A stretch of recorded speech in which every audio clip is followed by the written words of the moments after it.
కృష్ణం వందే జగద్గురుం. జై శ్రీకృష్ణ. ఈ వీడియో చూసే ముందు ఒక లైక్ కొట్టి జై శ్రీకృష్ణుణ్ణి కమెంట్ చేయండి. ఈరోజు చాలా శక్తివంతమైన రథసప్తమి పండుగ. ఈ రోజున సూర్యభగవానుడు జన్మించాడు. ఆదివారం రోజున రథసప్తమి రావడం చాలా విశేషం.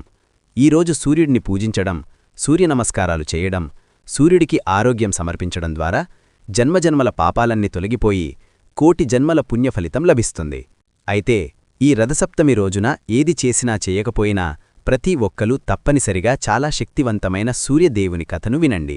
ఈ రోజున ఎలాంటి పరిహారాలు చేయకపోయినా ఈ ఒక్క కథ వింటే చాలు 1000 యజ్ఞాలు చేసినంత పుణ్యం లభిస్తుంది.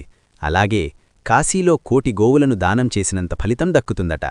మీ జాతకంలో సూర్యబలం పెరిగి ఇక మీ కష్టాలన్నీ నెలతిరగకుండానే తీరిపోతాయి.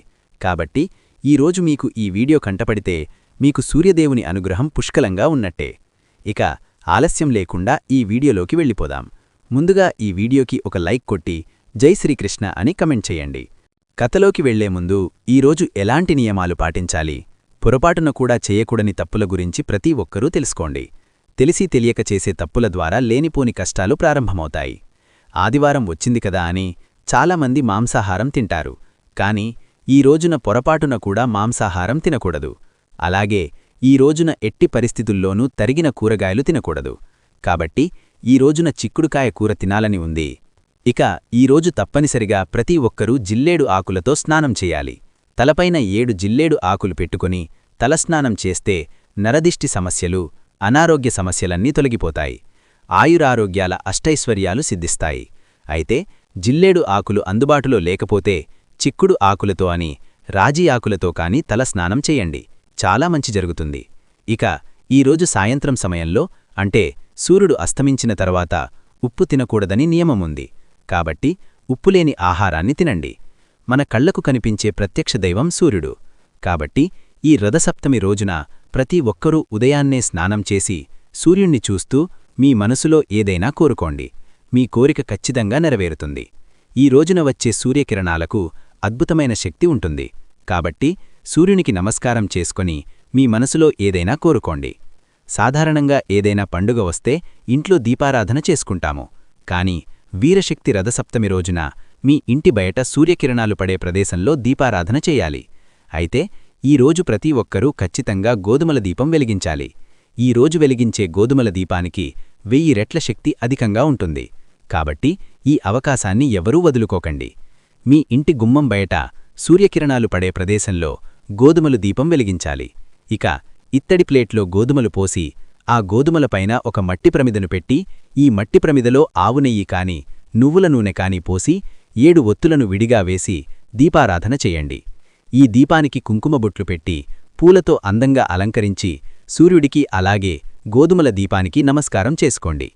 ఈ రోజున ఈ ఒక్క దీపం వెలిగిస్తే మీరు ఎన్నడూ ఊహించలేని జోపలితాలు కలుగుతాయి. ఇక అనారోగ్య సమస్యలు, ఆర్థిక సమస్యలతో ఇబ్బంది పడేవారు సూర్యుడికి నీటితో ఆరోగ్యం సమర్పించి నమస్కారం చేసుకోండి.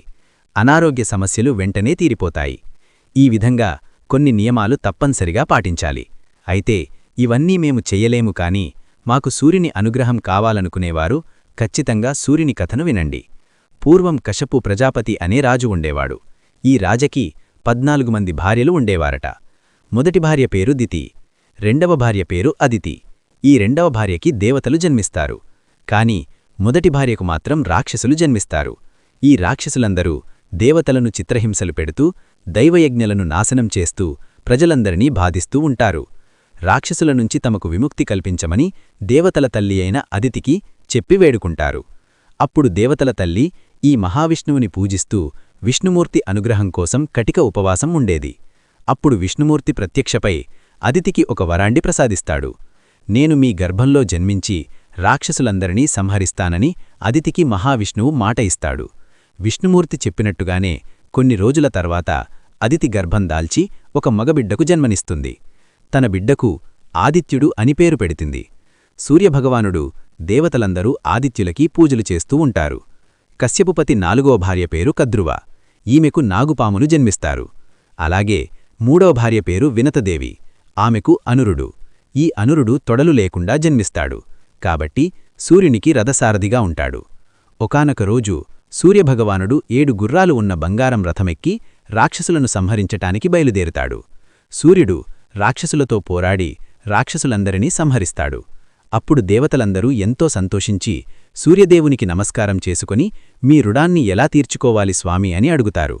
అప్పుడు సూర్యభగవానుడు ఇలా చెప్తాడు, నేను జన్మించిన రథసప్తమి రోజున ఎవరైతే నన్ను పూజిస్తారో అలాంటి వారికి ఆయురారోగ్యాలు అష్టైశ్వర్యాలను ప్రసాదిస్తాడని సూర్యుడు వరమిచ్చాడట. ఇక అప్పటినుండి దేవతలందరూ ఈ రథసప్తమి రోజున సూర్యుడిని విశేషంగా పూజించేవారు. కొంతకాలానికి సూర్యుడు సన్నదేవిని వివాహం చేసుకుంటాడు. వీరికి యముడు అలాగే యమునాదేవి జన్మిస్తారు. అయితే కొన్ని రోజుల తర్వాత సూర్యుడి వేడికి తట్టుకోలేక సన్నదేవి తన పుట్టింటికి వెళ్లాలనుకుంటుంది కాని సూర్యుడు ఒప్పుకోలేదు. అప్పుడు సన్నదేవి తన భర్త అయిన సూర్యుడికి తెలియకుండా అచ్చం తనలాగే ఉండే ఒక రూపాన్ని పుట్టించి ఆ అమ్మాయికి ఛాయ అని పేరు పెడుతుంది. అప్పుడు సన్నదేవి ఛాయతో ఇలా చెబుతుంది, నేను నా పుట్టింటికి వెళుతున్నాను కాబట్టి కొన్ని రోజులపాటు నా భర్తకి అనుమానం రాకుండా ఆ రూపంలో ఉంటూ నా భర్తకి అలాగే పిల్లలకు సేవ చేస్తూ ఉండాలని పుట్టింటికి వెళ్ళిపోతుంది. శనీశ్వరుణ్ణి జన్మిస్తాడు. అయితే సూర్యుడికి తెలియకుండా సన్నదేవి పుట్టింటికి వచ్చిందని తన తండ్రి విశ్వకర్మ సన్నదేవిని శపించి గుర్రంలాగా మార్చేస్తాడు. గుర్రం రూపంలో ఉన్న సన్నదేవి అడవికి వెళ్ళిపోతుంది. ఈ విషయమంతా తెలుసుకున్న సూర్యుడు తన భార్యమీద ఉన్న ప్రేమతో తను కూడా గుర్రంలాగా రూపం మార్చి అడవిలో ఉన్న సన్నదేవి దగ్గరకు వెళితాడు.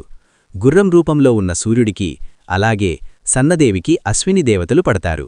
వీరిని తదాస్తుదేవతలు అని అంటారు. తదాస్తుదేవతలు పుట్టగానే సన్నదేవి శాపం నుండి బయటపడుతుంది. ఇది సూర్యదేవుని యొక్క జన్మవృత్తాంతం. ఈరోజు రాత్రిలోపు ఈ ఒక్క కథ విని సూర్య అనుగ్రహాన్ని సులభంగా పొందండి. అలాగే ఈరోజు సాయంత్రం సూర్యుడు అస్తమించిన తర్వాత మీ ఇంటి గుమ్మం బయట 2 దీపాలు వెలిగించండి. ఈరోజు ఇంటి ముందు దీపాలు వెలిగిస్తే మీ ఇంటికి పట్టిన అష్టదరిద్రాలన్నీ తొలగిపోయి మీ ఇంటికి మంచి రోజులు ప్రారంభమవుతాయి. అలాగే ఇంట్లో తులసి మొక్క ఉన్నవారు ఈరోజు సాయంత్రం ఖచ్చితంగా తులసిని పూజించండి. తులసికోటలో దీపారాధన చేసి తులసి మొక్కకు 5 ప్రదక్షిణలు వేయండి. ఇక దీర్ఘకాలిక అనారోగ్య సమస్యలన్నీ తొలగిపోతాయి. ఈరోజు సాయంత్రం ఆదిత్య హృదయం చదవండి. ఇక ఈ రోజున చేసే దానధర్మాలకు అత్యంత పుణ్యఫలితం లభిస్తుంది. కాబట్టి ఈరోజు సాయంత్రం పేదలకు గోధుమలు రొట్టెలు దానం చేయండి. మన జాతకంలో సూర్యుడు బలంగా ఉంటేనే ఎలాంటి కష్టాలు లేకుండా ఉంటాయి.